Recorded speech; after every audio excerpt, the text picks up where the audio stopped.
You know, people ask me all the time, why do you do this? Why do you not retire and read books and write fancy academic papers? And I say, yes, that is also important.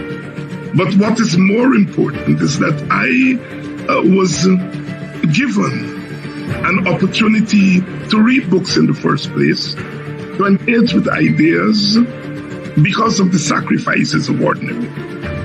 And so part of scholarship must be given back to the people in the form of public engagement. I see myself as a public scholar, what we call an activist scholar or a scholar activist, who's always trying to use the knowledge that is gained from reading books, from observing people in their communities, in their society, and giving them back, in the words of a UC Guayana, giving them back to the people as a political nourishment and by extension, cultural nourishment.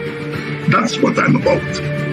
It's about being that public scholar whose work is not just confined to the classroom, but that classroom is extended to the public space. I'm busy.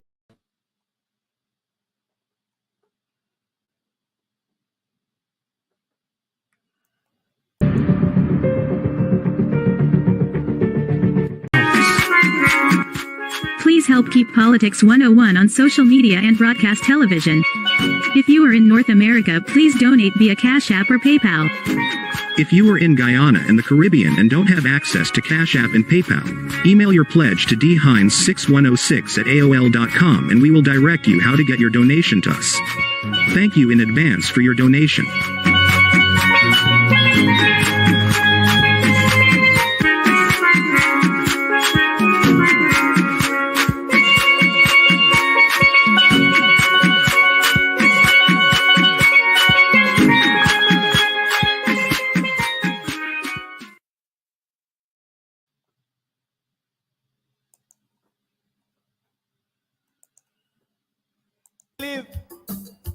And for some reason or the other, we look for that. If you feel in the category of we, take the little thing. Remember, next time, put your finger where your mouth is.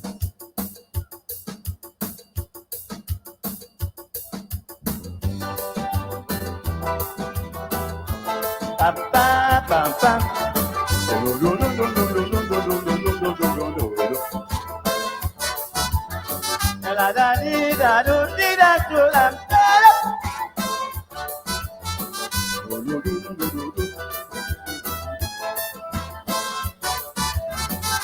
November 7th, I see black man cry. Look, blood still running from black people's eye. But I remember when a sunrise, African rise. And I beg black man, please open your eyes. While I was singing and busting me liver string, black man asking me where Atlantic playing. Then they put their 14 finger on the shelf. So today, black man, you must blame yourself. Cause when I sing, they never listen to Coco say. Black man's mentality gone spectrum and PSA. Big lyrics I pushing, they wouldn't listen to me. Black man telling black man, oh black man, come out to party. I remember when I sing Sham, we don't want it. It's them black brothers say, Coco, you're singing shit. So today say, through my fault while you strike your heart. Black man, all you look for that. I wonder why black man always want that big start. Black man, all you look for that.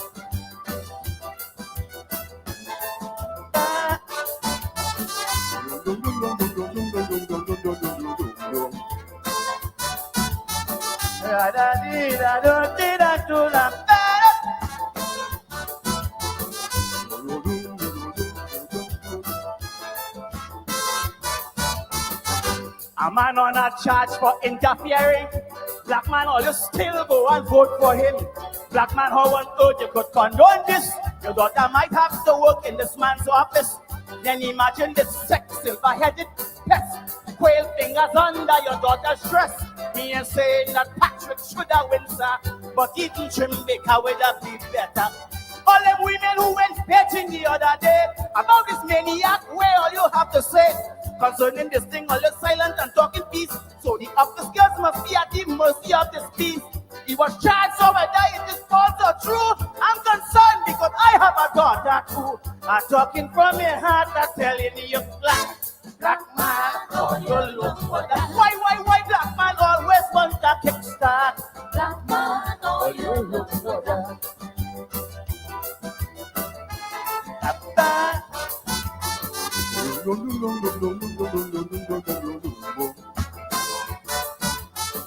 La da di da do di da do da di da.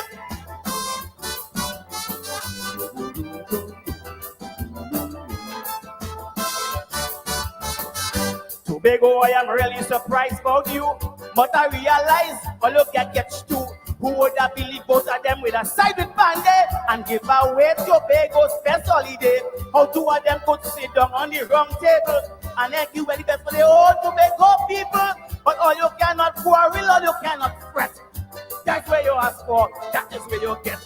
At the Robinson on behalf of the African, with 2 seats press, you had the ball in your hand. I spoke to Leroy Clark and Capra Cambon, and up to now I can't understand where went on. You went and was knighted up in Africa, but to your black brother you prove a traitor. If I go back I return and the shooting start.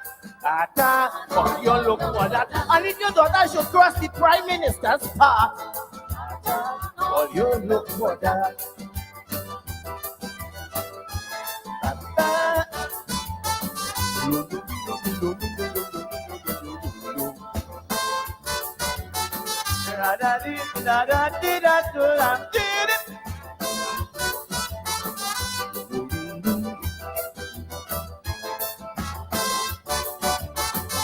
Remember slavery on the plantation?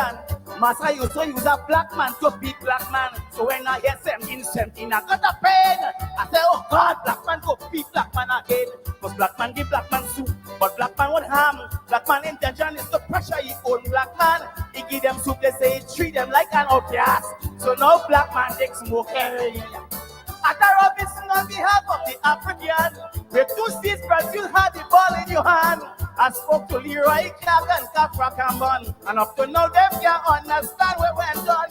You went and was knighted up in Africa, but to your black brother you prove a traitor. If I go back I return and the shooting start. So you look for that. And if your daughter should cross the PM's path, so you look for that.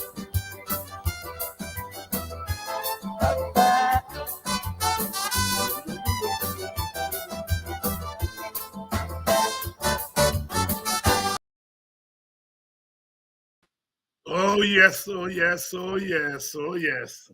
Black man, all you look for that. All you look for that. Why black man always want a kickstart?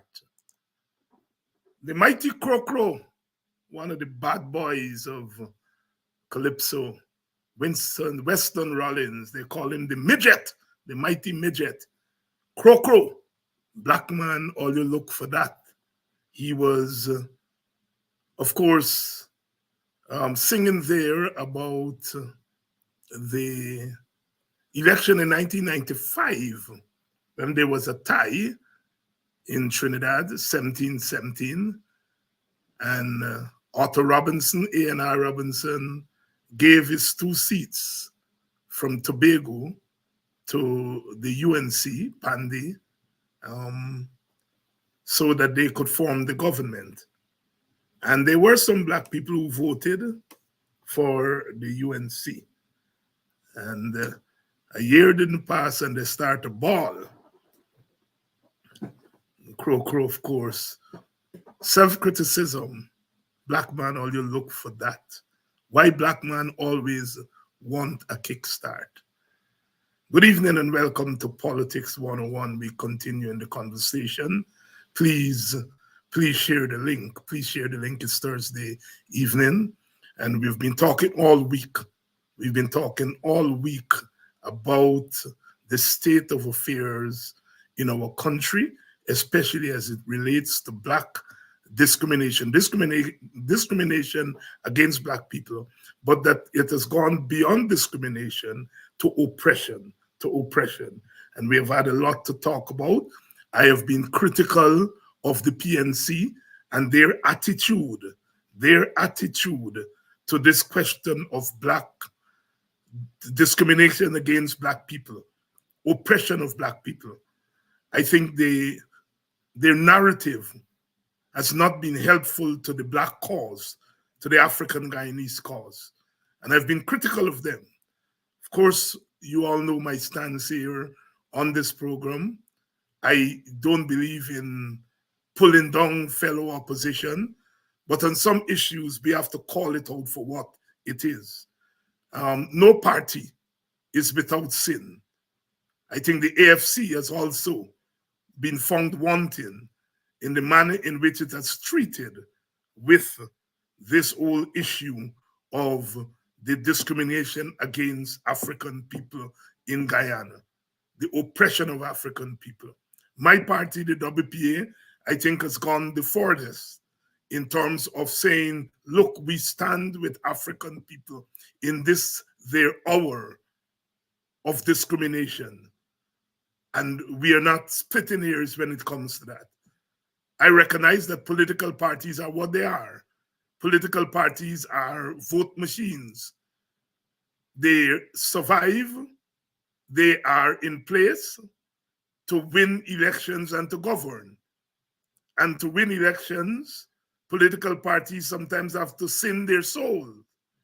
So I accept that political parties will sin their soul. They will be silent on some issues. They will tone down some issues. I understand that. I belong to a political party. But I think on something that is fundamental as the discrimination and oppression against one of the major ethnic groups in the society, it's a question of human rights.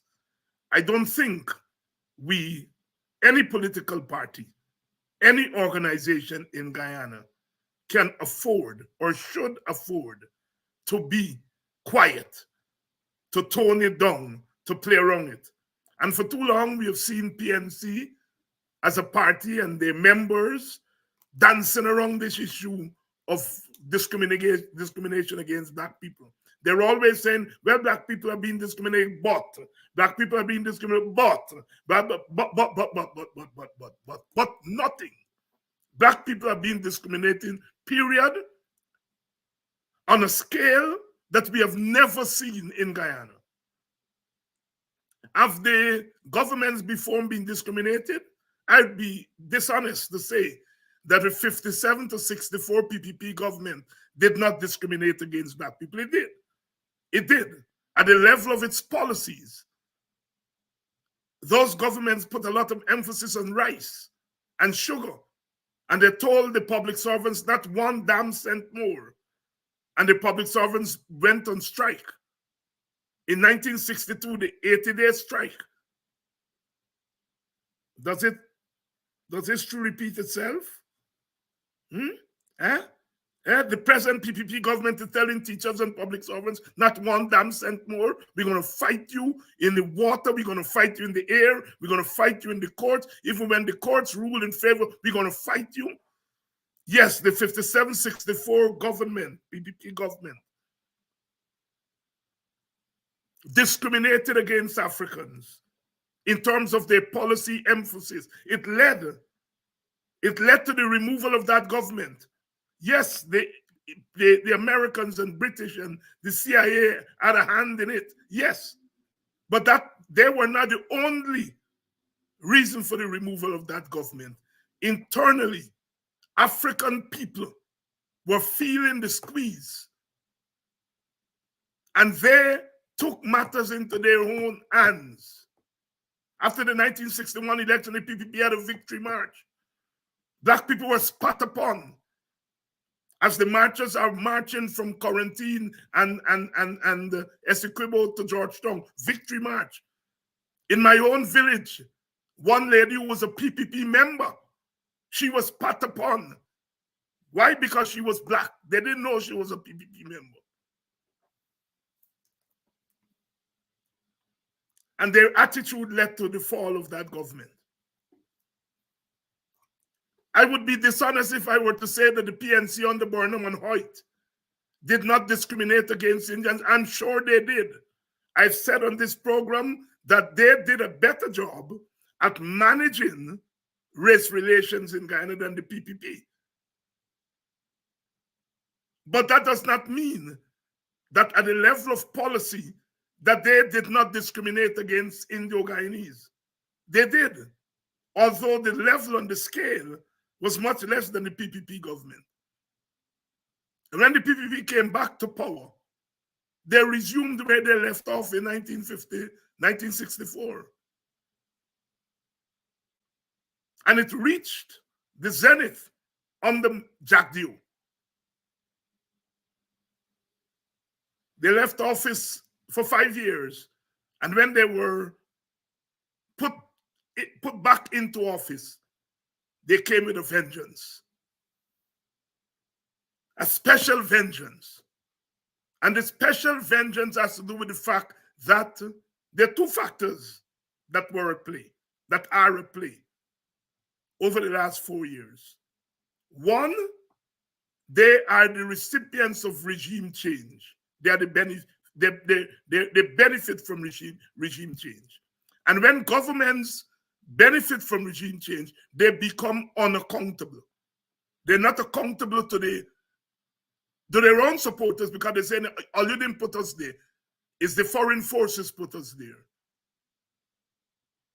How do we know that? The PPP wanted to give a national award.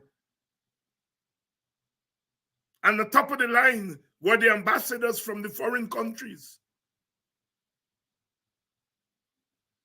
So there are two factors. Regime change. A government comes to power, it's not accountable to its own people. It's not accountable to the opposition. And then in turn, it's not accountable to the foreign forces because it's saying to the foreign forces, you need us in place in Guyana. Because you kick out the others, which means you didn't want them. You wanted us. And we know that you want us. And so we're going to thumb our nose, if not you, unaccountable government. That's what happened when there is regime change. But the other factor is the bigger factor, and that is the fact of oil.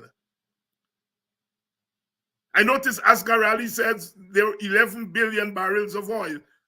All the experts are saying we have close to 30 billion barrels of oil reserves. The government is not publishing how much we have in reserve. Professor Thomas first pegged it up at 25 billion. It's now up to 30 billion.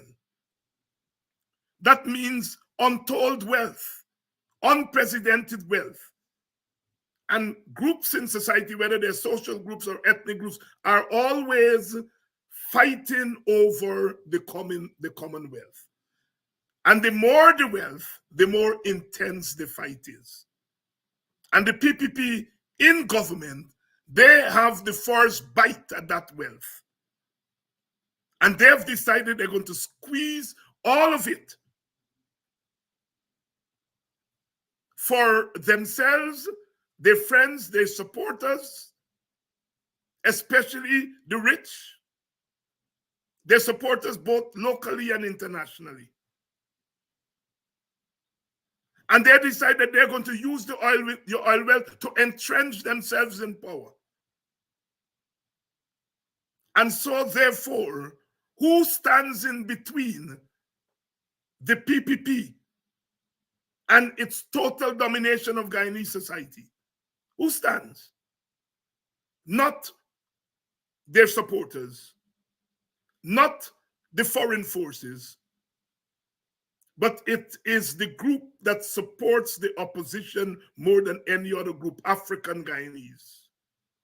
And so, therefore, the onslaught against African Guyanese has to do with where African Guyanese are located. If any group is going to bring this government down, it has to be African Guyanese. There's no incentive for Indian Guyanese to bring this government down. It is not that Indian Guyanese are not feeling the pinch. Yes, they are. I keep saying that. But they're not feeling the pinch to the extent that they want to bring the government down. That just said, no matter how they strike, they're going to still vote for we. And he's correct for the most part. The Portuguese and Chinese, who are what we call the middlemen, small groups, not interested in political power, but they're interested in their economic well-being. They're not going to bring down this government. Don't care what it does. The foreign forces will not bring the government down unless the government strays dramatically from their interests. And this government has not strayed dramatically from the foreign interests. So this runaway train, this runaway government, it has to be checked by Black people. That's it. I'm clear about that in my mind. Because Black people are the ones who are suffering the most. Exxon is not suffering. The foreigners are not suffering. Indo-Guyanese are suffering as a class of people. But as a race, they are part of the bosom. And so that softens the suffering. You know the old Guyanese saying, if I do bad, let me do bad by myself. Indian Guyanese are doing bad. But they do rather do bad under the PPP. Most of them, not all of them, most of them rather do bad under the PPP than the PNC or any other government. So there is no incentive for Indian Guyanese to rock this boat. There is every incentive for Black people not just to rock the boat, but to turn it over. I remember that old song, rock the boat, don't turn it over. Well, we saying rock the boat and turn it over because that's what we're talking about. Black people are not going to be treated as equal unless they rock that boat and turn it over. And people like myself, we're very clear about what you replace it with. In the first instance, you'll have to replace it with a coalition government, an opposition government. But ultimately, it has to be a national government.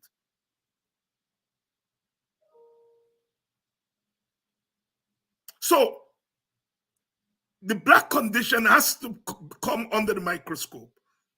And I am not convinced that the PNC, up till today, and I'm getting to that, has worked out in its head how to deal with this issue of Black suffering and Black oppression.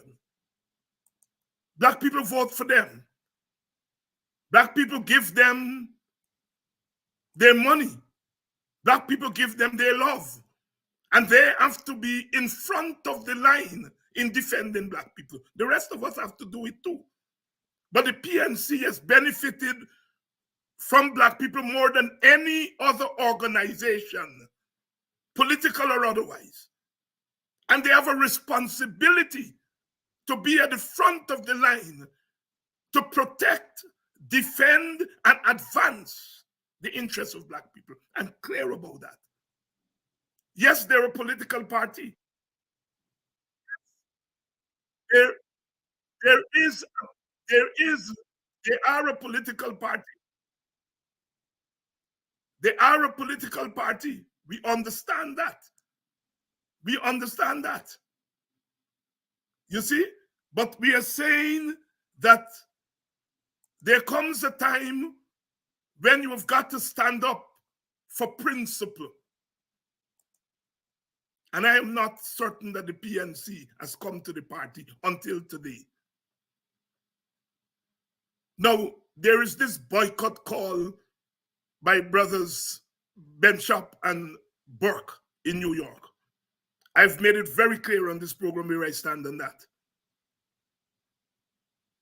The time has come when Black people who collaborate with the PPP must be made to pay for it. I've made the distinction between somebody who wants to join the PPP. The PPP comes into the community to sell its program to the community, to sell its policies to the community. But we know the PNC is using the oil money to go into the Black community to raid Black people, to shame Black people, to put Black people in harm's way, to buy Black people, to bribe Black people. And I'm saying that's not politics. That's not normal politics. The PNC dare not go into Enmore or Enterprise and try to buy Indians, bribe Indians, raid Indians. They dare not do it. They will not even be allowed to enter the village. And they should not do it. And the PPP should not do it. And insofar as the PPP is doing it, those who are accommodating with them, those who are collaborating with them and accommodating them, Black people, they have to pay in one way or the other. And the brothers have decided one of the ways for them to pay is to rebuke them. And rebuke them with your dollars.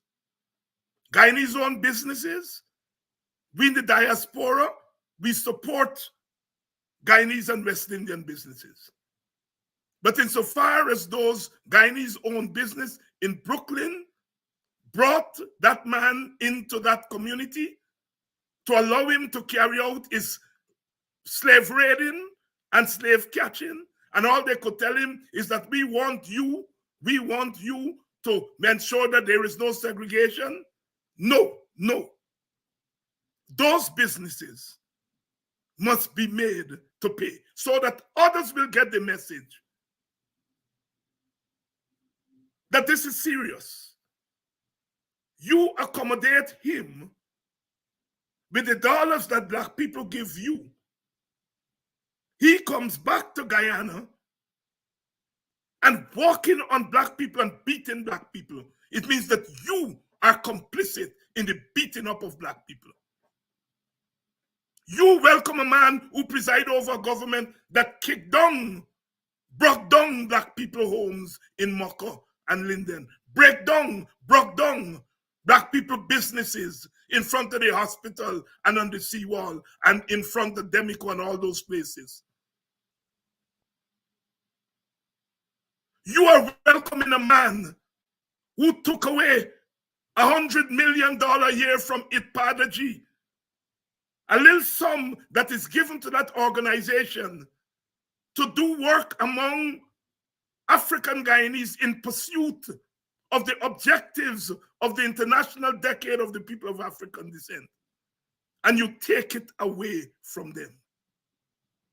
You preside over government that is locking up Black people on all kinds of trump-up charges, throwing them in jail, in prison, shackling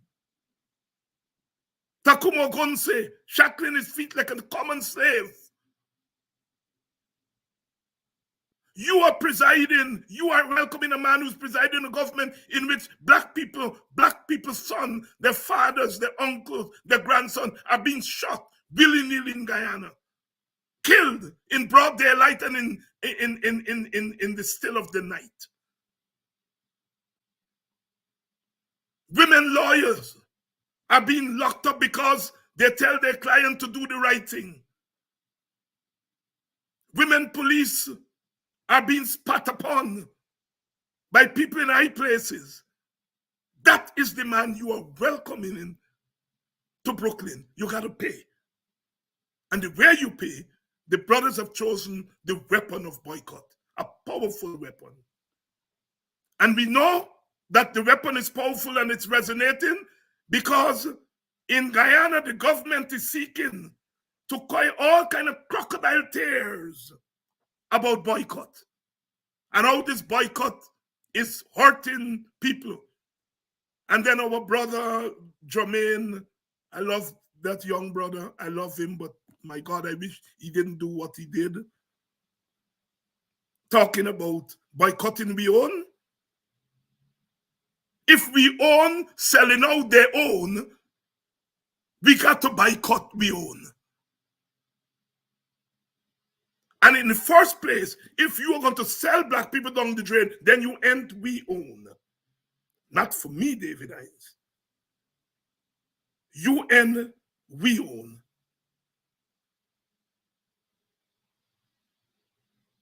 You and we own.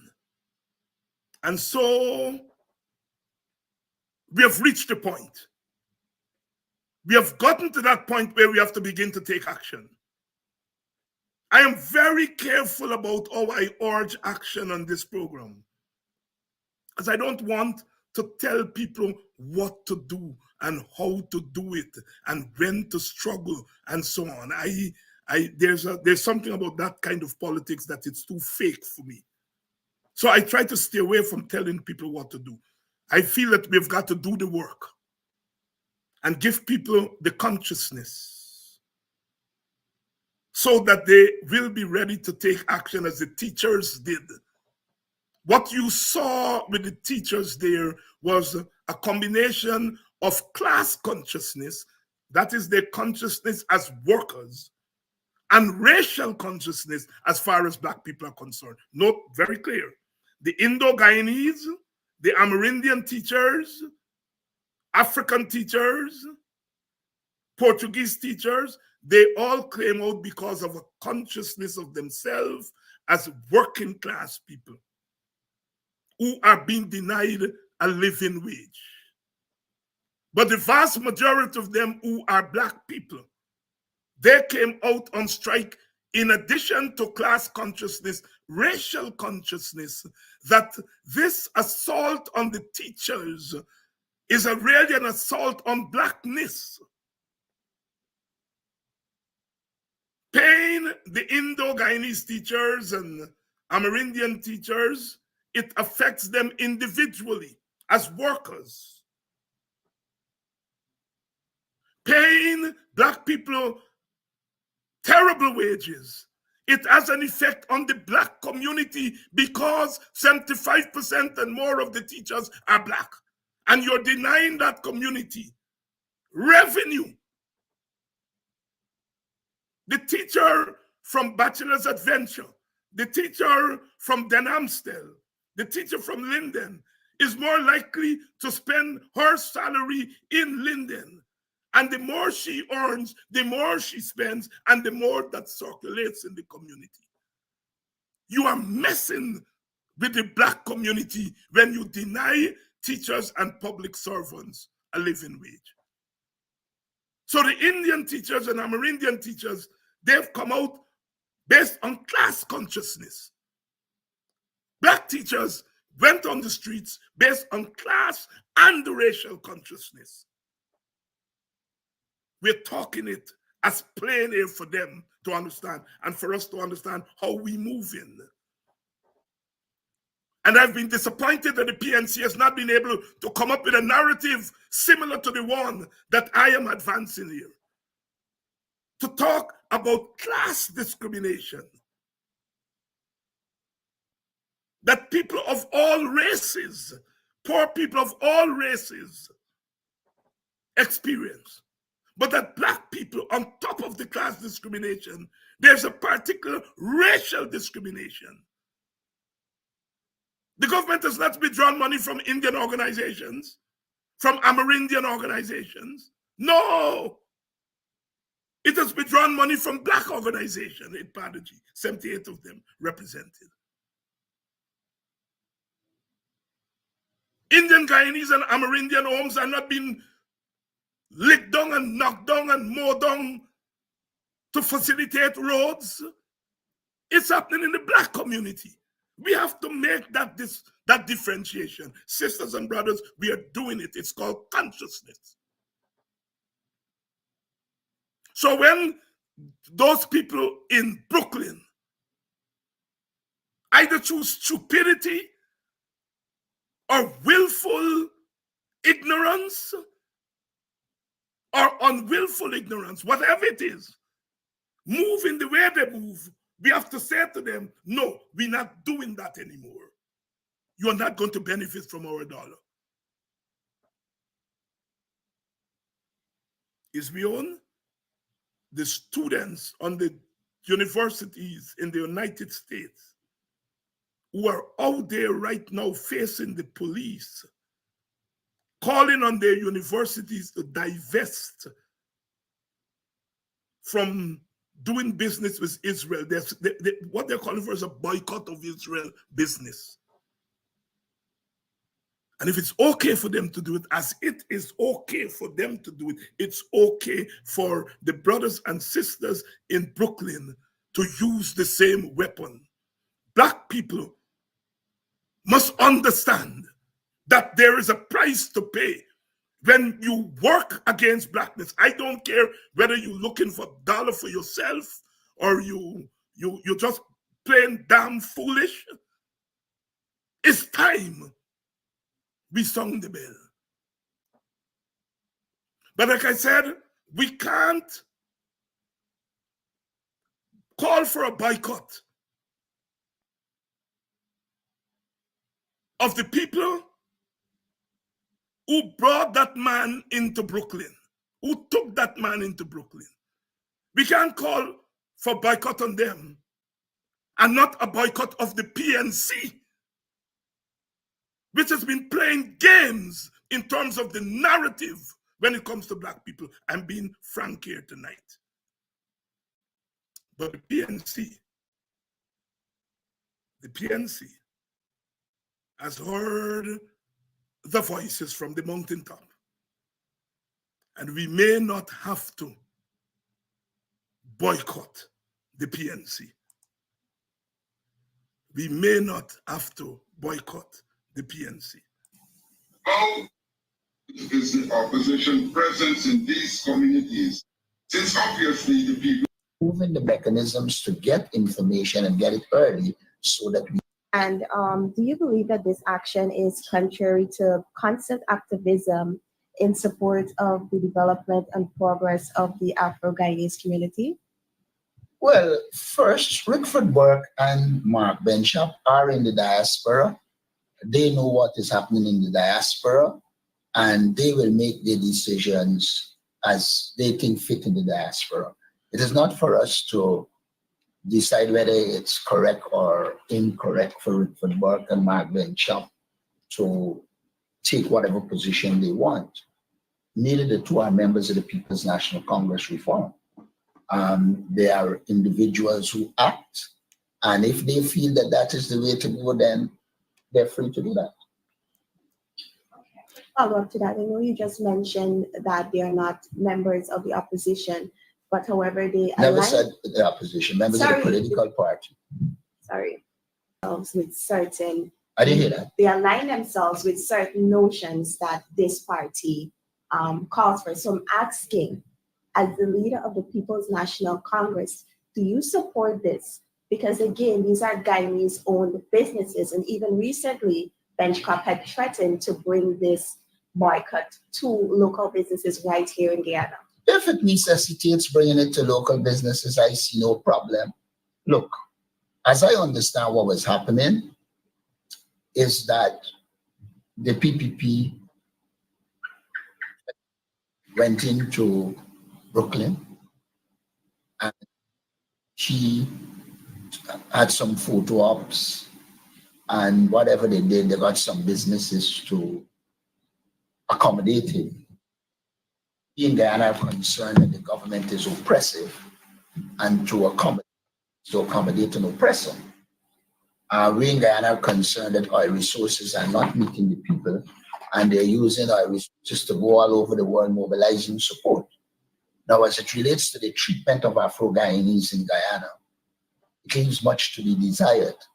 Apart from using some to achieve their own objectives, they have been very, very discriminatory in practice. And if Rickford Burke and Mark Benchop believe that the way they could help the struggling Guyana is by calling for a boycott, that is their right. Now, the fact that they support the party in some issues and disagree on other issues is also their right.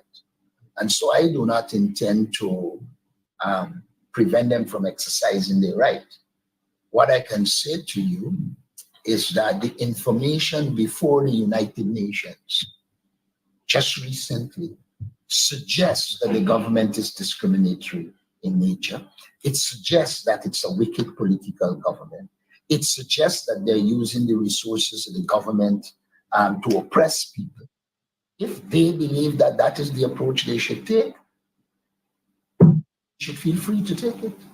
And I would even add that I believe that there should be organizations and governments should set preconditions to engaging the People's Progressive Party.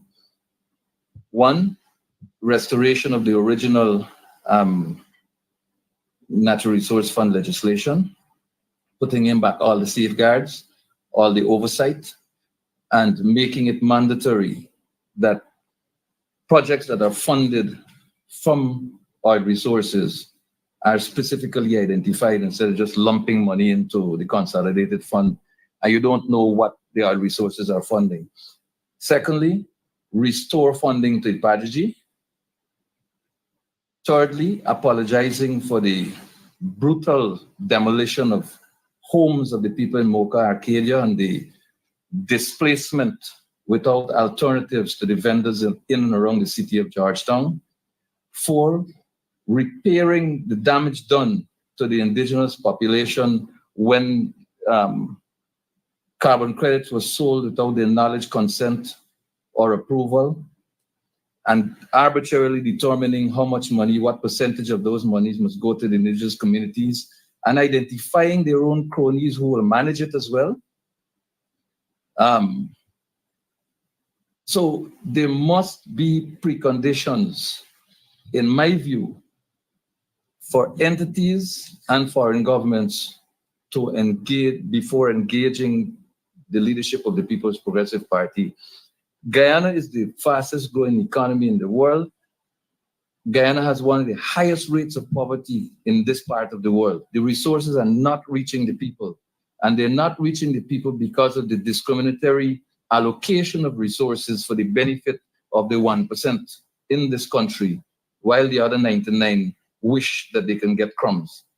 Let me also add that this government has trumped up charges against many Afro-Guyanese. Calvin Heath London is facing a trumped up charge. I think Trevor Ben is facing a trumped up charge. Carol Joseph, Alden Lawrence. We can name the whole list of African Guyanese who are facing trumped up charges by the People's Progressive Party. And therefore, the People's Progressive Party is showing that it has no interest in the African Guyanese community.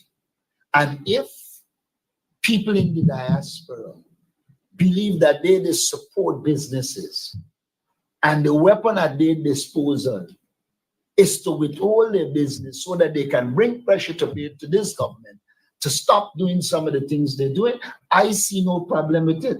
Jack Deo actually said for less than that, people must chase Granger out of villages when we were in government. So let us not make this some moral issue in which we try to make Benchop and whatever. I have heard so many times people talking about these issues, but they do it in a biased way. Until now, there's no justice for Quindon Bacchus.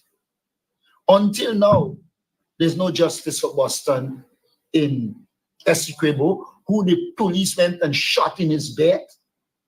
Why is it we should have a problem if people say boycott a business because this government is oppressive, this government is in total violation of the law? Why should we be given a photo op? 2, a president who is presiding over a brutal regime against the people in this country. Mocker, look, some simple things. When we left government in 2020, there was being built a track and field, the track in Linden, one in New Amsterdam. 4 years, this government cannot complete it. And there is no doubt the athletes that will benefit from that in the main are the African Guyanese athletes in Linden and New Amsterdam. The government is going to proceed now to build a stadium in Berbice.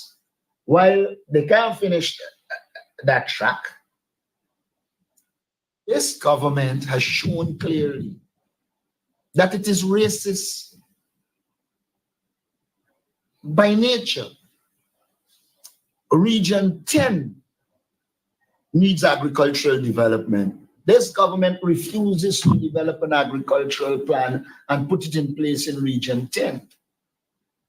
This government, therefore, any action that we can take to ensure that they're held accountable and that they don't get the opportunity to possess themselves, we will support it. This government needs to be dealt with. Okay. And I'm sorry. Last evening on the Glenn Lal show, there was a diplomat from Palestine who was calling on the world to boycott certain businesses, making the point that if you buy particular products, and you can see where the good lady was going, you are contributing to the murder of Palestinians. I don't hear an outcry about her call for boycott.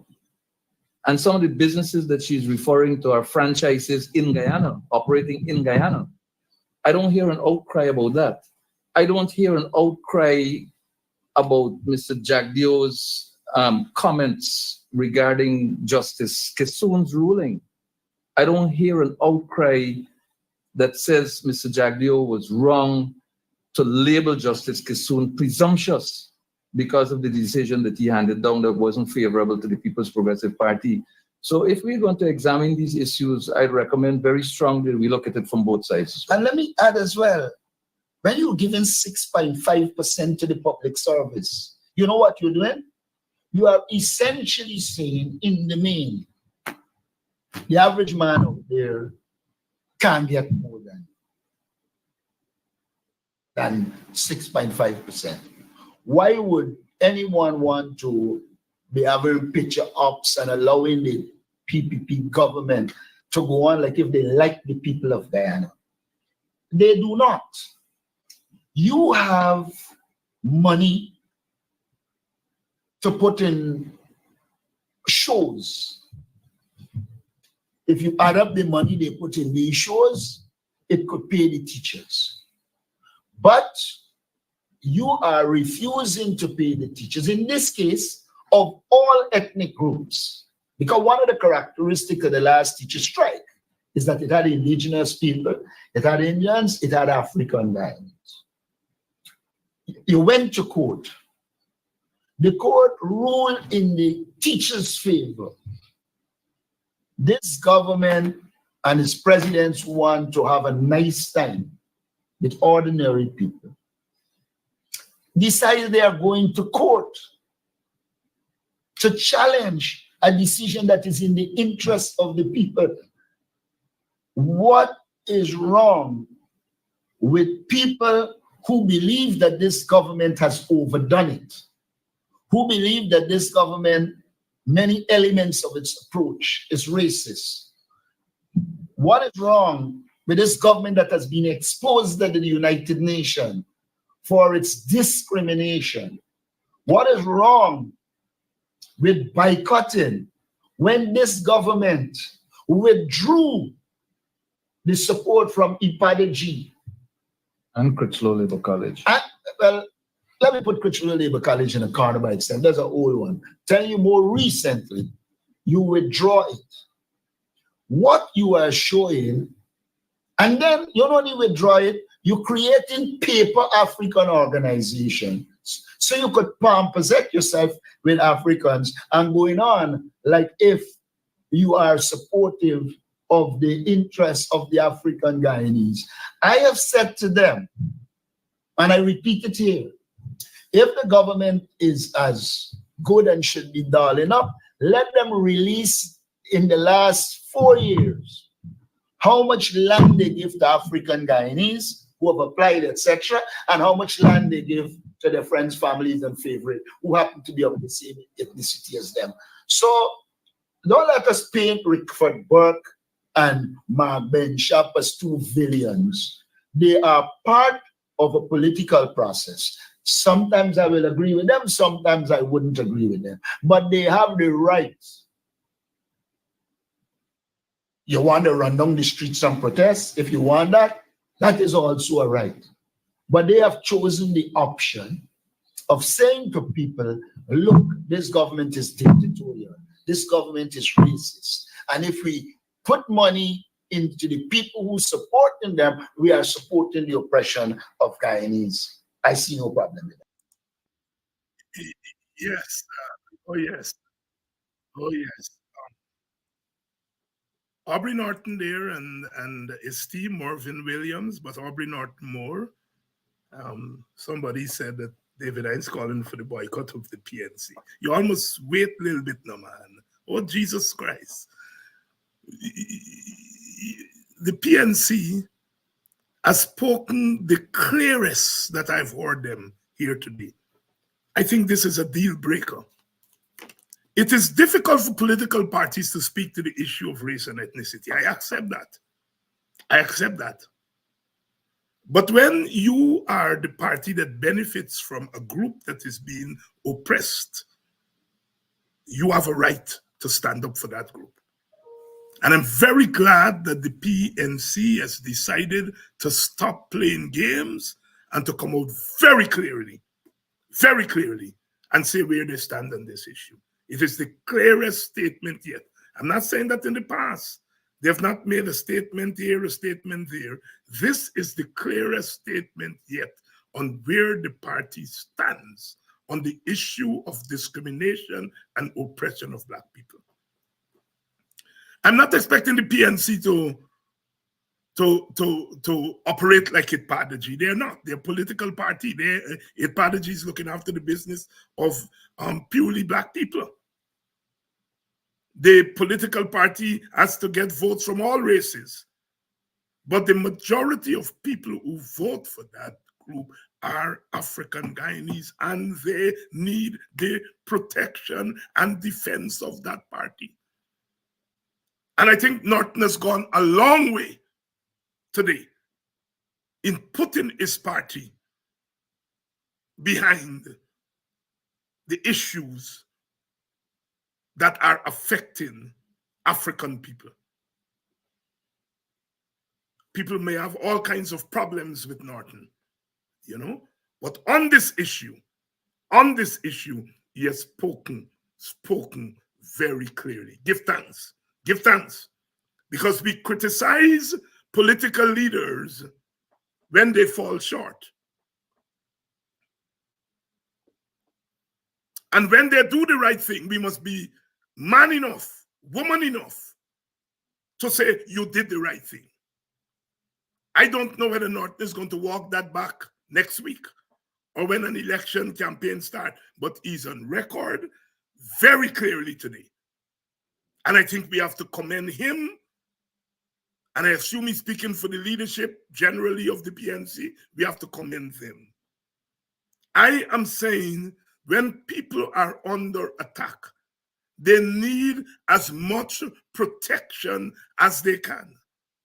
And the PNC, as the party that has gotten over 200,000 votes from African Guyanese, they have an enormous sway in the country. And they must put that sway to protect the people who vote for them. Whatever you say about Mr. Hoyt, he made it very clear we're talking about kith and kin. Mr. Hoyt was not your normal bleeding heart black powerist, far from that. But by 1997, he had come to the conclusion that black people are under the hammer, and he called for a coming together of the kith and the kin.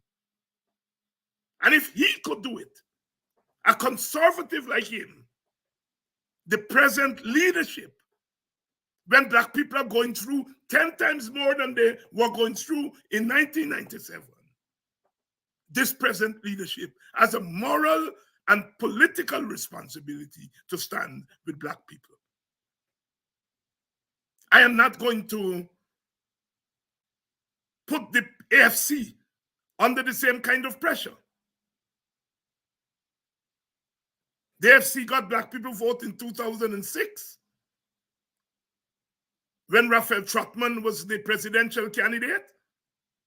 And once the WPA and the PNC came together in the APNU, those black people left the AFC and went to the APNU. And some of them make it very clear. They went to the APNU, not the PNC. The PNC leaders between 2015 and 2020 didn't get that message. They didn't get that message. And they made a mess in terms of managing the coalition. But that's another story for another day. Norton has spoken today. And we have to commend him for as clear a statement as can come from a political party. The AFC doesn't have the same responsibility. In 2015 and 2020, it was Indo-Guyanese who voted for the AFC in the main, and some sprinkling of black votes, middle class and so on. But the PNC has that responsibility, and we have to be glad that they've put their voice in defense and protecting the black community. I think it's a turning point.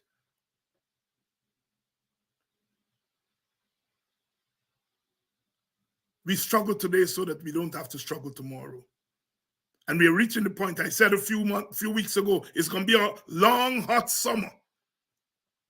Quoting the civil rights movement in the United States in the 1960s. It's going to be a long, hot summer. And if it's going to be a long, hot summer, not just the heat from the sun in Guyana right now, or the heat that comes when there is blackout, there must be political heat. We got to start getting up. We got to start getting up, black people. I've always defended our people against charges that they take in stupidness, they don't protest. I don't believe in that. I believe when there is the synthesis of leadership, message, and consciousness on the part of the people, we are not going to be able to stop our people. Let me repeat that. The synthesis of revolutionary, progressive, revolutionary leadership.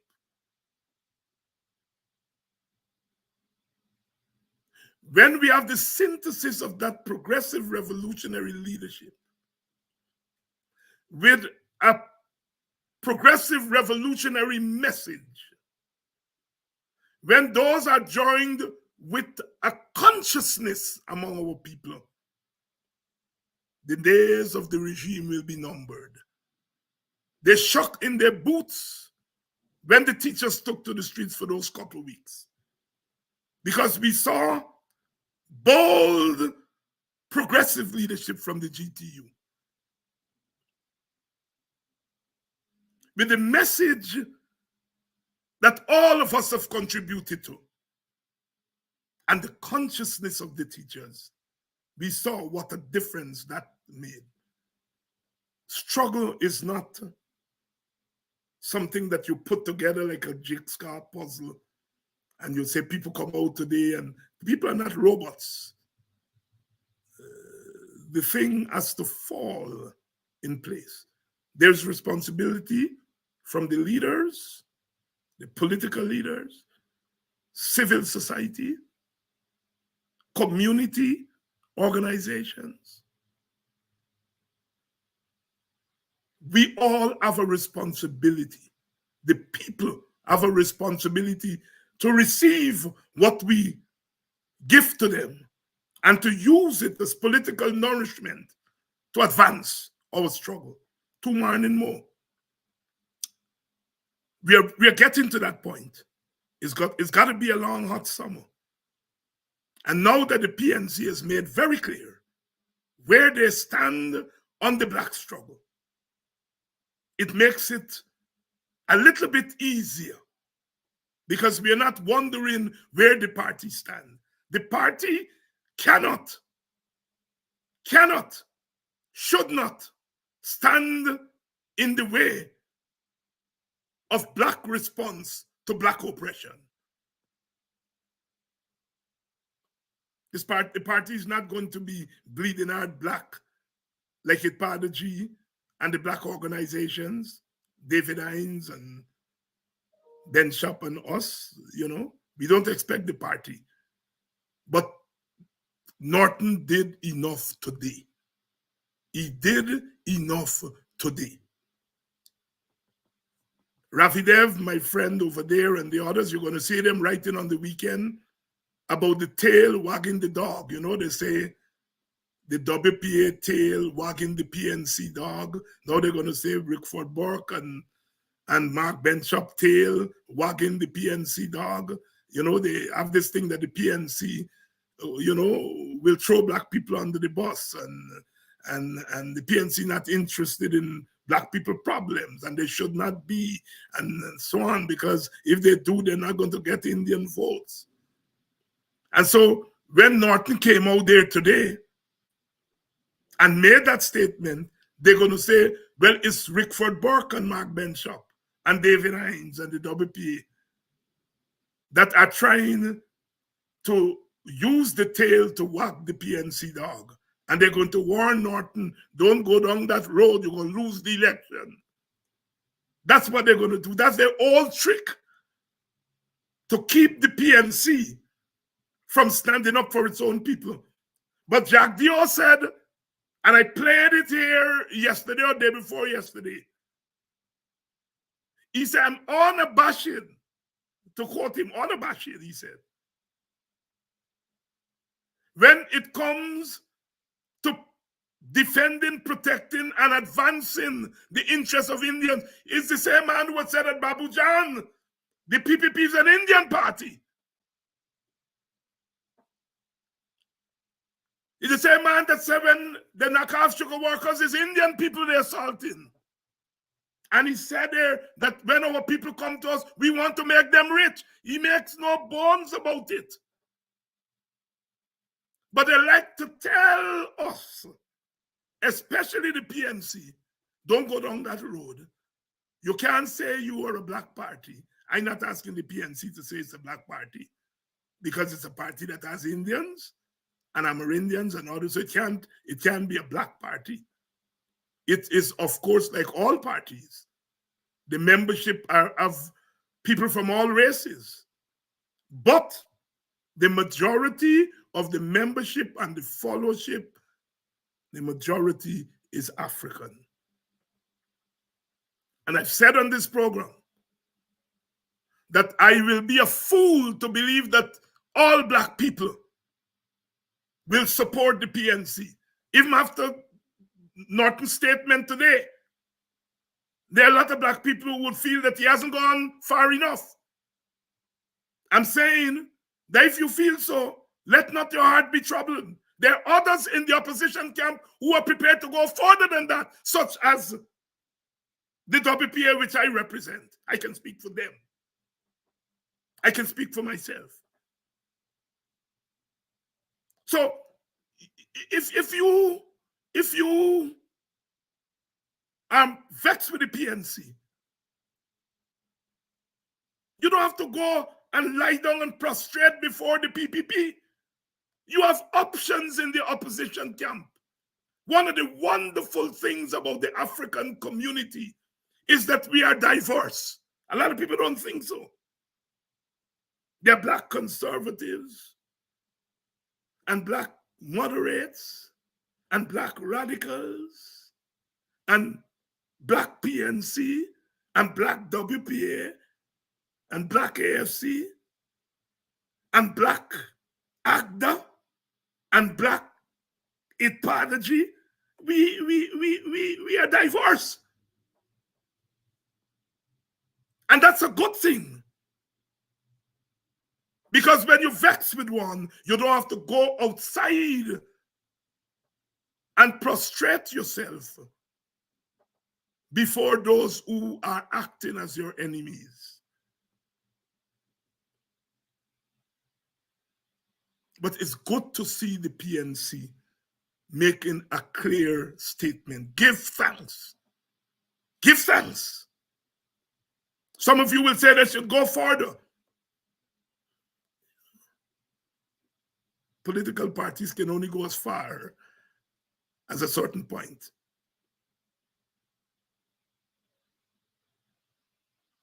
The PNC may lose a couple hundred Indian votes. They may. I hope they don't.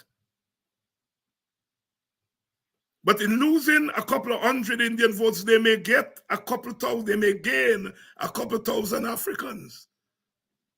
Some of you all will tell me, well, Dr. Hines, you know, I can't vote for you and the WPA. I can't vote for the PNC now because the PNC talking the right language.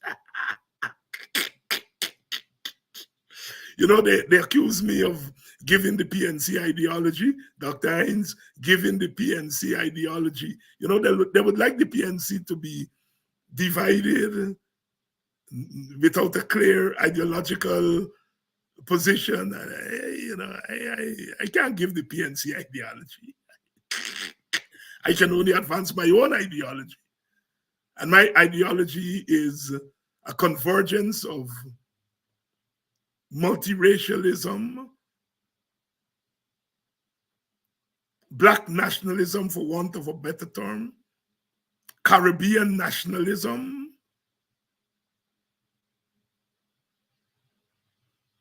a certain kind of Caribbean/black Marxism, which accepts a class critique of the prevailing status quo.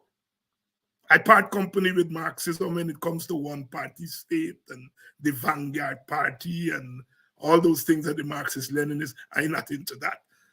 But in terms of the Marxist critique of capitalism, I accept that. I accept that, the class analysis. So that my ideology is not one linear thing. It's a convergence of class. And Marxism offered the best analysis that I have seen. But I also, very much part of it is my sense of black pride that leads me in the direction of black nationalism. All the black nationalism means is the acceptance that black people are a nation regardless of where we find ourselves. We are in different nation states, Barbados, America, Jamaica, Guyana, Peru, etc. But as a cultural entity that underwent a particular experience, coming from the continent of Africa, we have a unique national outlook, hence black nationalism. And that black nationalism informs by Marxism.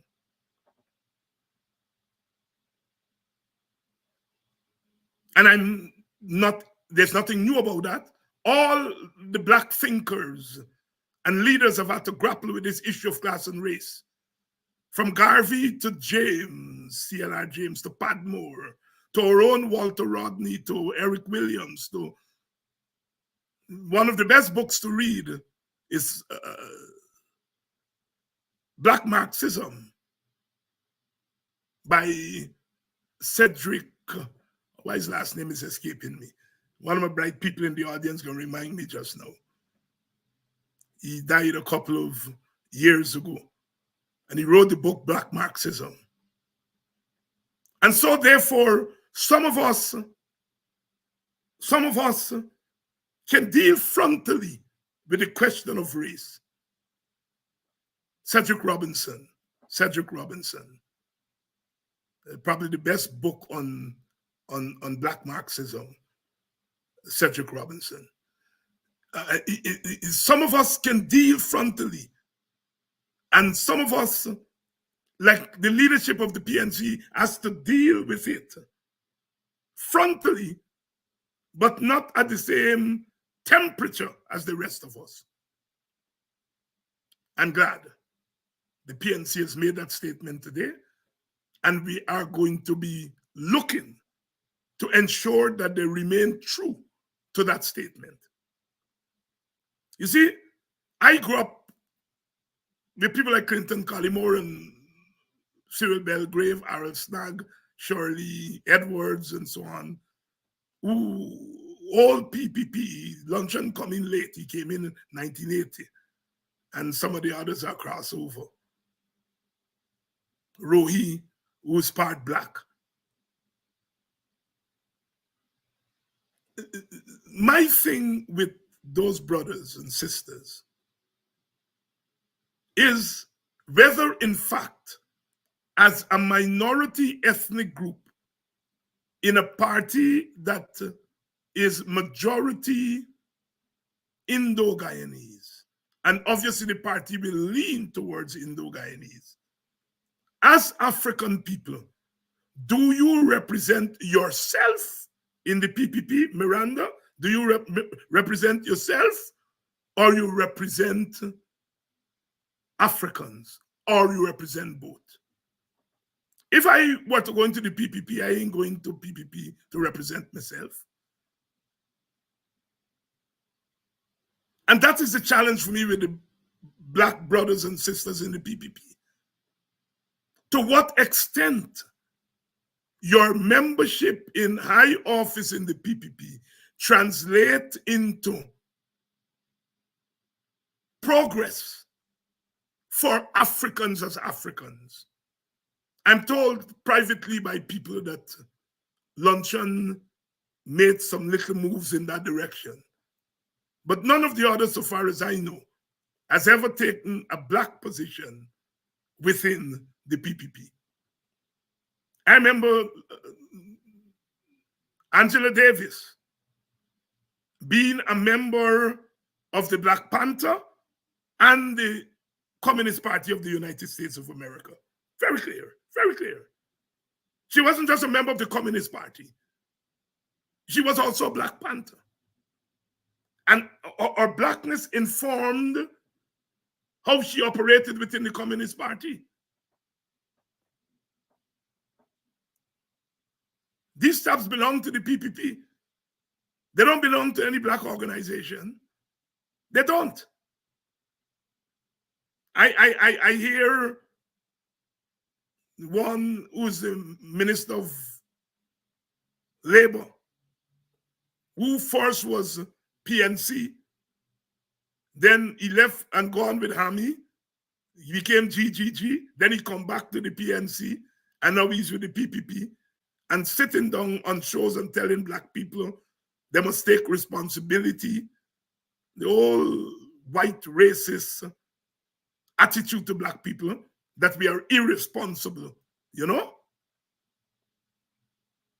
As a Black man, what responsibility is he taking in the PPP? Is he representing Black interests? You like to say people like me don't talk for him, but I don't want to talk for Mr. Hamilton. I don't want to talk for him. That type of Black people I don't talk for.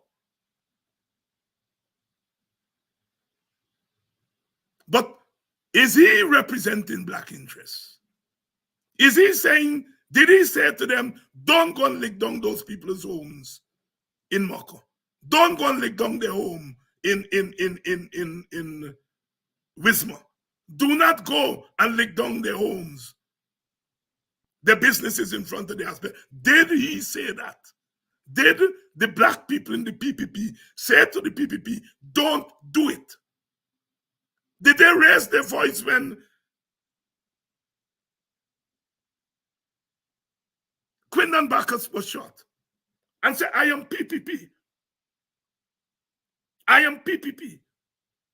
But the shooting of Boston and Bacchus and Headley, of black men like me, I cannot condone it.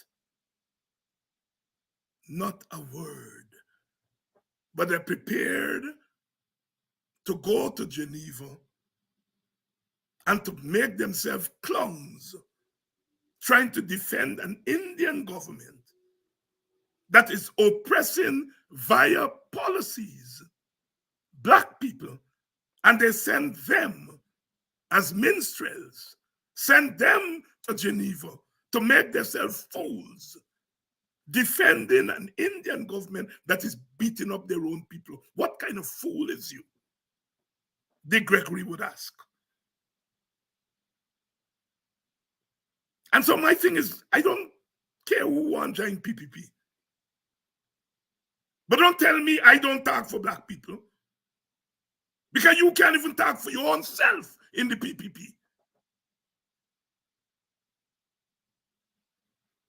And then you telling, we don't talk to black people and we're hurting our own. When you are part of a government defending that government that's hurting your own every single day, and you sit there and say nothing. And that is why I'm saying, my young brother, you have a right to express yourself. And if you feel the boycott is wrong, you have a right to do that. But understand what you're doing and how you're moving and how it will be used against black people. And it is that feeling, you know, a comrade was telling me earlier today, you know, these, especially some of the younger people in the PNC, they feel they have to be above the fray. And nothing is wrong with being above the fray. But above the fray can't be throwing black people under the bus. You're throwing black people under the bus so you can be above the bus. And I'm not saying Jermaine Figueroa started out by wanting to throw black people on the bus. I don't think so. I don't think he wants to throw black people on the bus. But he ends up doing that with that premature letter that he wrote to the media. He didn't even take time to study the issue, to talk to people in Brooklyn, find out what really the ramification. He went off. And I'm glad the leadership of the party did not align themselves with him. I hope the brother, and you know, I'm likely to see him. I usually see him every now and again. A young brother that I like. I tried to get him on this program a couple of times, never got him. But I hope I'm able to see him and we will talk. And I am very clear. I'm very clear that our young people cannot be ideologically misguided. Because as a leader, he will misguide others. I don't think he set out to throw black people under the bus. Oh no, I don't think so. But he's going to be used as a poster boy. And the PPP will start throwing doubts that he's crossing over to them. And they don't care about the danger they will put him in.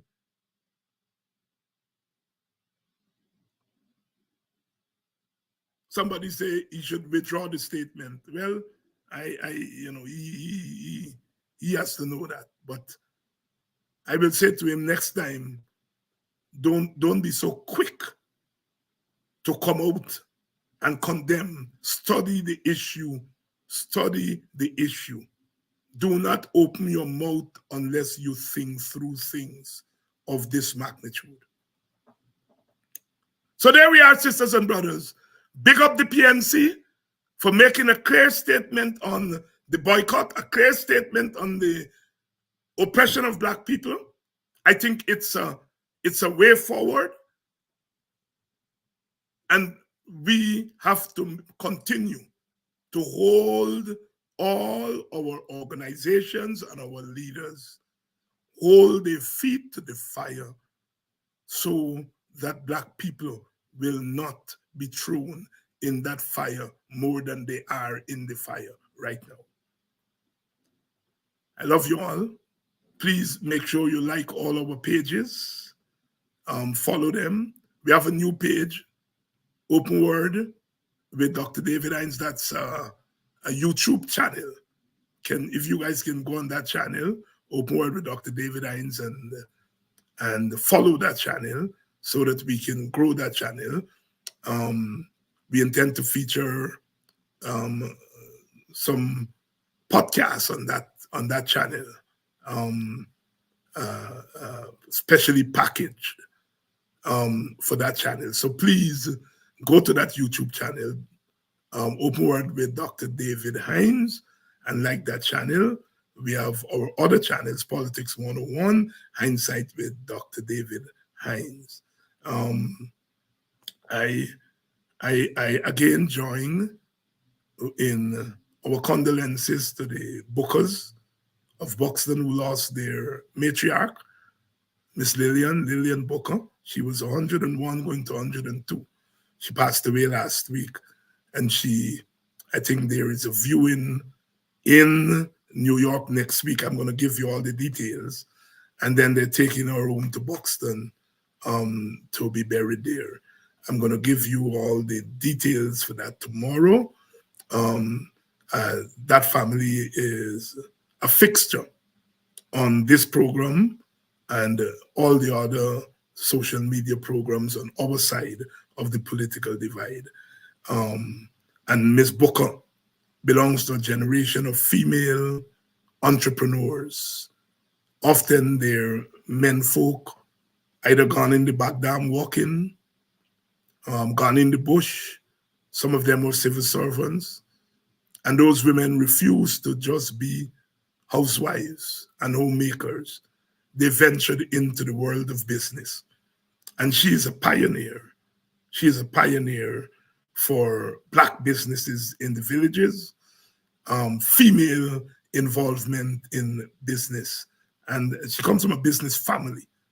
I know of all the sisters involved in business. Our condolences to the family, and may her soul rest in peace, and she goes back to the ancestors, knowing that she has fought the good fight, the job well done. That hymn, Anglican hymn, I know it used to be 450 in the old Anglican book. Now when I go to church, I can't keep up with the numbers. Shall we not love thee, mother dear, whom Jesus loved so well, and to his glory year by year, thy joy and honor tell. It used to be one of my favorite hymns and tribute to mothers. It used to be 450 in the Anglican hymnal. It's not 450 now. Like I said, when I go to church now, I can't find. I used to know them things by the number. Shall we not love thee, mother dear, whom Jesus loved so well, and to his glory year by year, thy joy and honor tell. We honor Sister Lillian Booker, nee Gentle. Dead, but will never be forgotten. Your children and grandchildren, nieces and nephews are flying the flag. And that is the flag of female women power. Women power. Emulating the women in the old Nile Valley, the Egyptian civilization, where women were the ones who owned property. Women were the ones who worked. Give thanks. See you all tomorrow. I think I'm going to be joined by my brother, Dr. Vincent Adams. And then I think Saturday I'm going to be with Wayne Caesar. I think I've made that promise to him. But tomorrow I'll be right back here with Dr. Vincent Adams, where we continue to suck it to them.